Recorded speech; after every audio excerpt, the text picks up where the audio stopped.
তোমরা কি জানো মরুভূমির মাঝখানে এই বিশাল পিরামিড কেন বানানো হয়েছিল?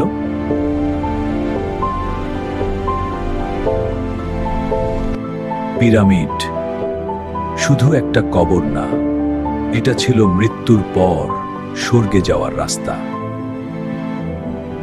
প্রাচীন মিশরীয়রা বিশ্বাস করত মানুষ মরার পরও বেঁচে থাকে, কিন্তু শরীর নষ্ট হলে আত্মাও হারিয়ে যায়। তাই ফারাওদের দেহ রাখা হতো বিশাল পাথরের দুর্গে, যাকে আমরা আজ বলি পিরামিড। পিরামিডের এই ত্রিভুজ আকৃতি সূর্যের আলোর মতো। তাদের বিশ্বাস ছিল এই পথ ধরেই ফারাওরা যাবে সূর্যদেব রায়ের কাছে।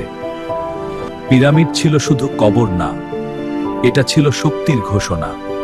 যত বড় পিরামিড তত শক্তিশালী ফারাও। 4500 বছর পরেও পিরামিড দাঁড়িয়ে আছে, কারণ এটা শুধু ইতিহাস না, এটা মানুষের অমর হওয়ার স্বপ্ন।